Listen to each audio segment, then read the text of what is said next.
Welcome to the In My Opinion Show with Ronald, Barrington, Robinson, and friends. Seen on the internet 24 hours, 7 days a week. We're also seen on Flint Channel 17 every Saturday at 6 p.m. and every Wednesday at 8:30. We're also seen on Detroit, Channel 68. That's a Detroit channel, has no affiliation with Comcast. Every Sunday at 9, we're also seen downriver on Channel 20 every Tuesday and Saturday. Welcome to the In My Opinion Show. To our millions of viewers worldwide, we have a special guest, Miss Joelena Freeman. Hi. Welcome. Yeah, thank you. Let's talk about the Flint water disaster, okay? Flint's once thrived as the home of the nation's largest General Motors plant. No more, because it's located in Mexico and China. The city's economic decline began during the 1980s when GM downsized. In 2011, the state of Michigan took over Flint finances after an audit projected a $25 million deficit. In order to reduce the water fund shortage, the city announced that the new pipeline would be built to deliver water from Lake Huron to Flint. In 2014, while it was under construction, the city turned to the Flint River as a water source. Soon after the switch, residents said the water started to look and smell and taste funny. I lived in Flint at that time, and it was smelly, and it did look funny. Okay, it was like drinking mud sometimes. Absolutely. But I never drank it. Okay, tests in 2015 by the Environmental Protection Agency and the Virginia Tech indicated dangerous levels of lead in the water at residents' homes. People, there is no permissible level of lead in your body. So when you hear this, well, parts per million, et cetera, or parts by billion, there's no permissible level of lead should be in your body, period. Right. A class action lawsuit charged that the state wasn't treating the water with an anti-corrosive agent in violation of federal law. As a result, the water was eroding the iron water mains, turning the water brown. Additionally, about half of the service lines to homes in Flint are made of lead because the water wasn't properly treated. Lead began to leach into the water supply in addition to the iron. Overall, more than a dozen lawsuits, including several additional class action suits, were filed against Michigan and the city of Flint, as well as various state and city officials and employees involved in that decision to switch the water source. Timeline: March 22, 2012, Genesee County announced a new pipeline is being designed to deliver water from Lake Huron to Flint. The plan is to reduce costs by switching the city water supply from the Detroit Water and Sewage Department, DWSD, to the Water Authority, which is KWA. April 16th, 2013, on the City Council's recommendation, Andy Dillon, the state treasurer, authorized Flint to make the switch to Flint River water. I hope when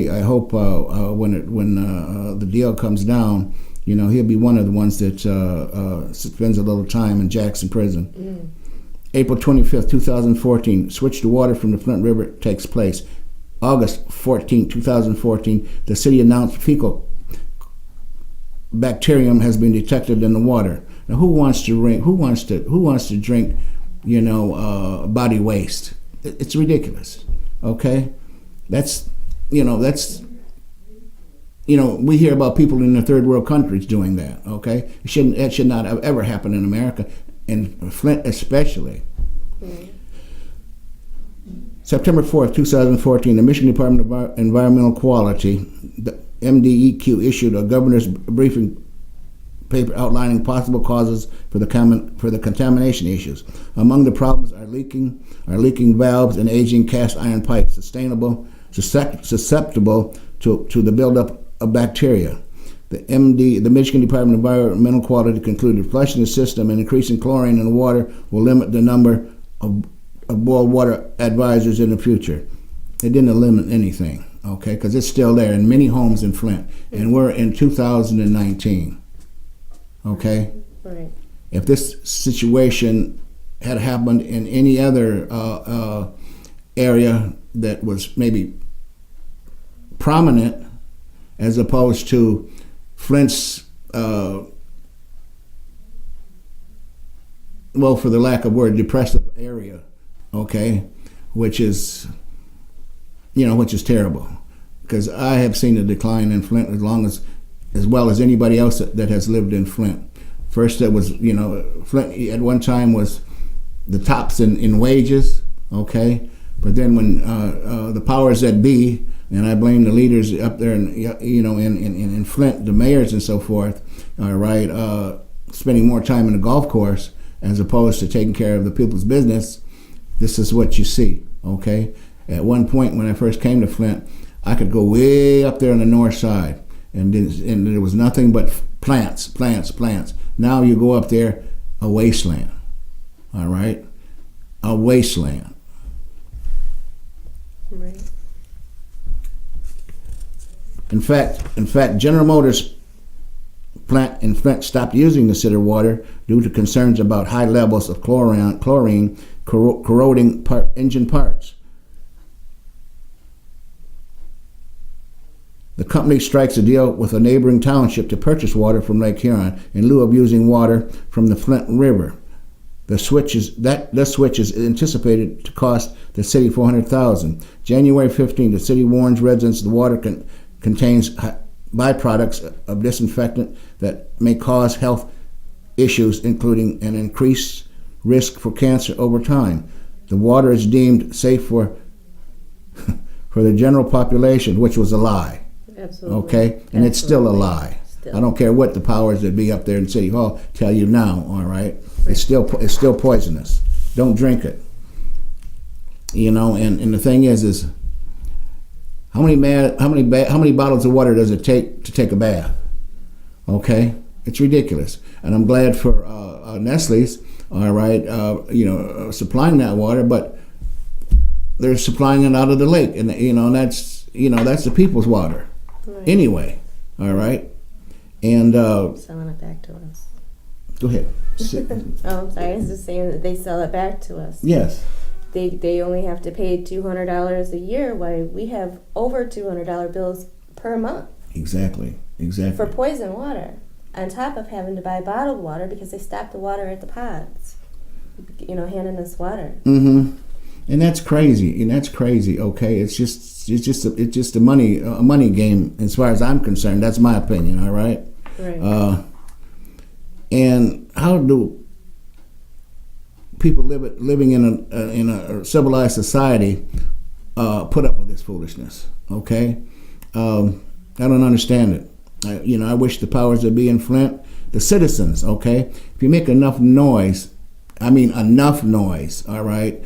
Get up there at that city hall and demonstrate. Go to Lansing, okay, and demonstrate. All right. If you have to go up there every week, go up there, make change.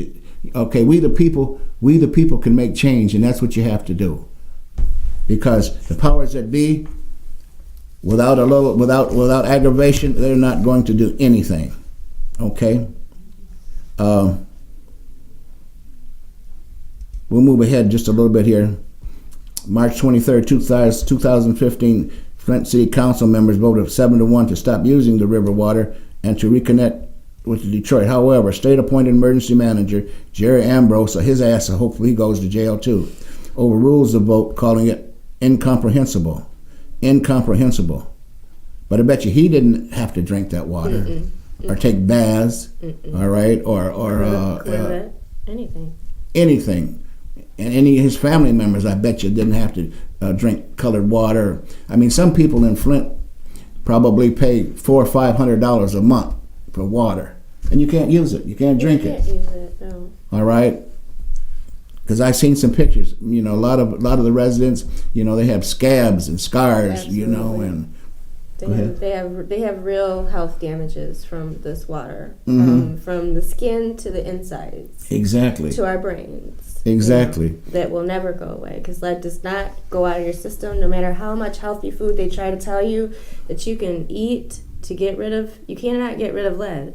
You can minimize lead intake by eating, certain vegetables and things like that, but you cannot rid yourself of any lead that you've already been contaminated with. Exactly. It stays forever. Forever, folks. Forever. And that, that you can pass that along to your babies. It gets into your DNA. And, we have residents who are afraid to even have children because they've been diagnosed with high lead levels, and they know that if they have a child, their child very well may be affected, whether it be developmentally disabled or, not just not fully developing well, a developmental delay. All kinds of things can definitely happen from being, having lead in your DNA, lead part of your body. That shouldn't happen. Shouldn't happen anywhere. And to take that a step further, women that are nursing, okay, that goes into that baby's body as well. Absolutely. Okay.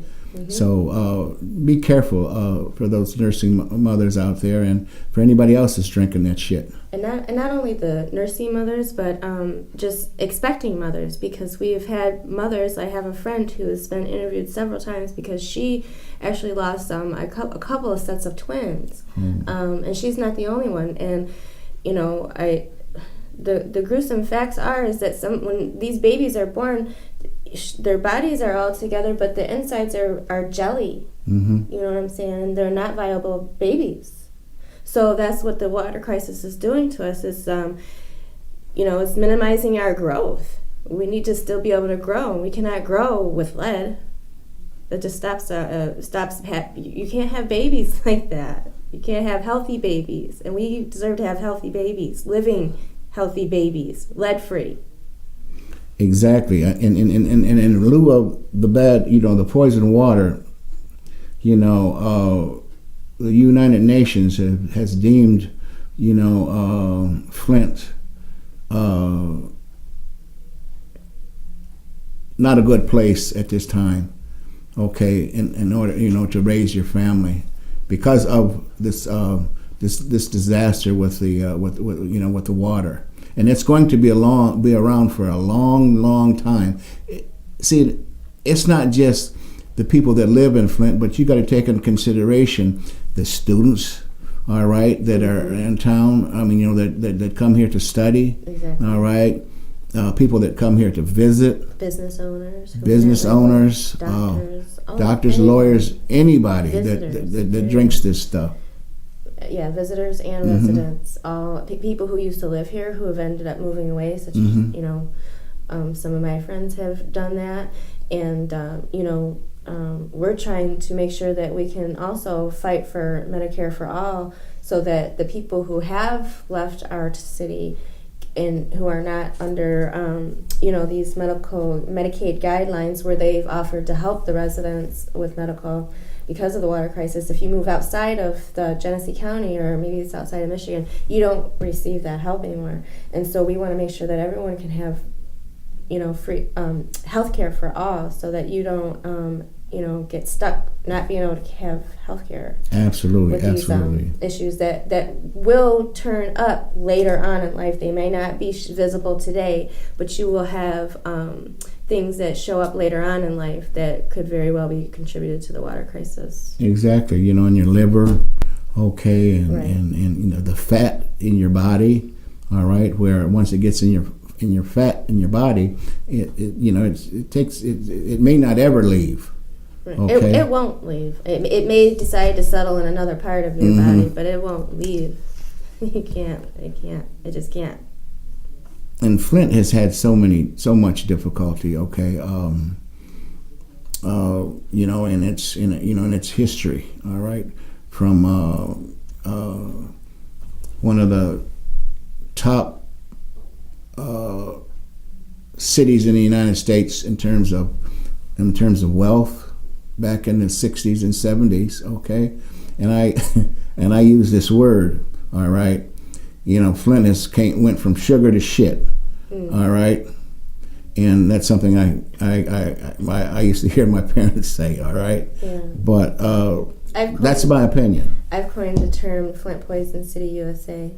Okay, Flint Poison USA. Flint Poison City, USA. That's where we live. That's where we're from. We're still in a water crisis. It's been 5 years. April 25th this year, in just a couple of weeks, marks the 5-year date as of when they first switched the water to the Flint River and poisoned an entire city of people. Yeah. And so we'll be having a commemoration of those who have died and those who have been infected, which is everyone. So it's a celebration of everyone who, well, not a celebration, it's more of a commemoration. We want to remember the victims, everyone who has died, and those people who have been affected directly, which is pretty much everyone who lives in Flint. And we've all been poisoned by this water, not only exposed, but poisoned. And we're going to be going on the 25th to Lansing, to our state capital, to raise our voices. Like you said, we're going to be loud, and we're going to raise our voices and let them know that, we're still in a crisis. We still need lots of things. We cannot talk about moving forward until the residents of Flint have been made whole. We want to be declared a disaster area so that we can get more funding because, as we all know, this was a man-made disaster. Excuse me, it's not just a crisis, but it is a disaster, and it's still ongoing. And, it's a disaster of a huge magnitude. It's not a little deal. No one in United States have ever had to deal with this. This is, precedented. And so we really need to make sure that the residents of Flint are taken care of, and we need to be a model for the rest of the United States. So they can follow in our footsteps and make sure that they all have clean water and they're changing their pipes and they're having, being paid attention. The residents in those cities who have poison water or lead in their water, we want to make sure that these residents are taken care of, health-wise and monetary-wise, because people should be compensated here in Flint for this mass poisoning, which we are all still suffering from every day. And I look at this too, this situation with this disaster with the drinking water. All right, I don't believe, and I hate to bring in the race card, okay, but Flint is majority African American. Okay, now my thinking is, if this was a white community, would this have occurred? I don't think so. Okay, you can look around the country at different situations that occur. Okay, it seems like the government is there for other races. Mm-hmm. What brings to mind is your president. He is not my president, Trump. Okay, I live in America, but I don't consider this man respectable whatsoever. And hopefully, real soon, breaking news today, he's going to have to show his tax returns, and that'll show the world him collaborating with whomever, probably mainly the Russians. But getting back to this disaster with the Flint River water, okay.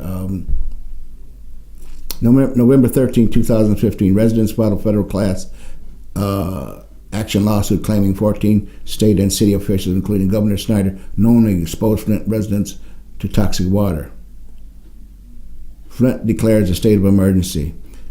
And I'm hoping that former Governor Snyder goes to prison, because it was his okay, all right, things go downhill, mm-hmm. All right. He was the one that made that decision, okay? But he didn't have to drink this water, okay? He's in Lansing, or he's in his mansion up there in Ann Arbor, overlooking the Huron River. Right. Very palatial place, okay? And made a law that we couldn't even sue him. Yeah. How do you be a governor and make a law after you poison a bunch of people to say that you can't sue me now? Right. I poisoned you all, but you don't get to sue me. Yeah. I think that was just... Well, that's changing. Such a slap in the face. It is changing, but it's only for a certain group of the residents who are in the lawsuit, not all. Well, So we need to work on making it all, but it's one step. Well, you couldn't sue him Yeah. because they have this whatever it is when you're in Community of some office. kind. But as a private citizen, all right, I believe he's going to lose. He's going to lose big time. Yeah. Okay, you can sue him. He can be sued, people. So take up the battle. Yes, absolutely. Look into that to find out if you are part of the group that can sue Governor Snyder now. So There's some excellent attorneys in Flint. Okay, and we have one on. In fact, we have one on our program too. Okay.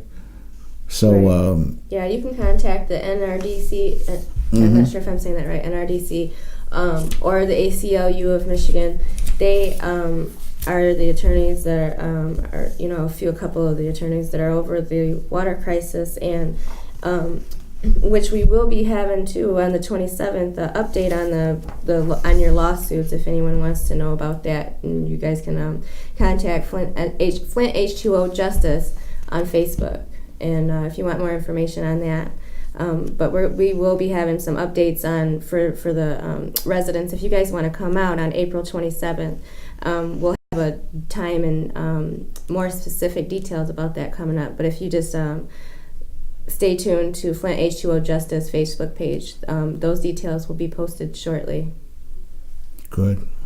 So write this information down that that we're sharing with you folks out there, and because there's a battle going on with this disaster of Flint River water, okay, and it's not going to be solved immediately because it's in the 5th year now. All right, it might take another 2 years, hopefully, and to get this situation resolved.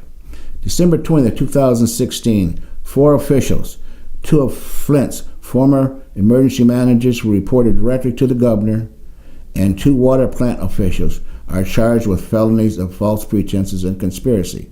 I hope they go to prison. Yes. Okay? So if you can get a chance to find out what the court dates are for Nick Lyons' case or any of those cases, Jerry Ambrose, all of those guys, definitely go and show your support, because the judge is definitely looking to see who shows up. exactly. And we show up in numbers, not on all days, but we try to come together as much as we can to show up to these court dates and hearings, so that we have a presence, and the judge knows that there is there's people out here who care about the situation and care about what is happening with these folks that are being charged. What courtroom would they be attending? Is that down in Detroit Federal Court or the federal building in now Flint? it's kind of, you have to look, because they're depending on who we're talking about, the cases are different. Some are in circuit court now, like I think Jerry Ambrose has moved to circuit court, but Nick Lyons, I think, is still is not that far yet. Like, they're still like delaying stuff, still lots of delays. But just pay attention to the news. You can call down to the various courthouses and see. But a lot of times, MLive will post when the dates will be. You just kind of got to pay attention to the news when they post about the water crisis. Because Dave Bondi, he posts a lot of that stuff. Yes, Ron Fonger, he is probably your best bet. He's the one that does a lot. I did a panel with him also, him and Kurt Goya, and they were very knowledgeable about the dates and stuff like that, those kind of things. They keep in direct contact with people so they can stay up to date, keep the residents up to date the best they can. It's important, people, to be abreast of this information, okay? So that hopefully we can get some justice, all right, here in Flint, because this crisis is all over the world. Okay, it's not just local here in Flint, Michigan. People all around the world know about the poison water crisis here in Flint. Okay, and you have millions rooting, for a positive outcome here in Flint, and it should not have ever happened. Right. anyone that I would say that anyone that does support the residents here, we are asking you to write your congressmen, write your legislators, anyone who you can get a meeting with, please do so. You don't have to be anybody special to do this. You can call up as a resident, just as a person with no kind of title. You can do this on your own. You have the power. We all, as residents, have the power to get stuff moving. So they just need to know that there's a lot of people that support this kind of thing. So if you can get out and either meet with your legislators and congressmen and people who are running for mayor, like we have, lots of people for running for mayor this year, and we want you to encourage them to run based on things that support you and your family. I want someone who's going to support the water crisis and the people here who are still in a crisis. And so if you're not going to be supporting us on that, we probably won't be giving you our votes, since are going to be making you work for our votes. And we want to hold you to the fire that you are going to take care of us. And, just get out there and please talk to your people, write them, email them, give them letters, call them, however you can. Set up press conferences with your groups, speak on it. The more we speak on it, the more we will be heard. And talk to as Joelena was saying, get with your elected officials, okay? Here in Flint you have I forgot his name. Do you mean like Sheldon Neely? Yeah. Mr. Sheldon Neely. Get with him, and if you got to write him every day, right? Okay, and when you see him out and about, okay, say, hey, look, enough is enough. Mm-hmm. Okay, what are you doing? What are you doing in Lansing? Right. Okay. Yeah. Put the pressure on them, people. And anybody else, and your congressperson, whomever that is, Kildee. Yes, Dan Kildee. Anyone who will listen. Debbie Stabenow, Nancy Pelosi. Exactly. All these people who have been fighting for us, and they have been made mention of the Flint water crisis. Hold them to the fire. Put them to the test. Flint residents need to be made whole, and if they're not talking that, then we need to move on. Is what I say. Exactly. And find someone who will. October 12, 2017, the House Oversight Committee sends a letter to Snyder requesting clarification regarding his sworn testimony that he did not learn about the outbreak of Legionnaire's disease in Flint until 2016. He's a liar. Absolutely. Okay, he's a liar. All right? They all knew. They were getting water before the residents and stacking it up in buildings for the employees. Yep. They knew. Because when I was working, when I was doing some legal work for the Flint branch of the NAACP, I was one of their persons that went out, hopefully, and settled some cases. All right. Mm-hmm. When I would go to the state building up there in 2014, they had bottled water then. All right. Mm-hmm. Snyder made the decision, so don't let people get it twisted or get you twisted. Right. Snyder had the power. He's the one that did it. All right. Absolutely. I just wanted to mention too that when you guys are writing and asking your representatives about Flint, please mention that you would like for them to, open some water pods. We need to be having water delivered available for us Flint residents, because we cannot be paying this high water bill. We have in Flint the highest water rates in the nation, not just in Michigan, but in the nation. With that, unfortunately, we got to bring the In My Opinion shows to a close, but to pay attention to what we have talked about on this show, and God be with you. This is Ronald Barry Robinson and friends saying, until next time, stay focused.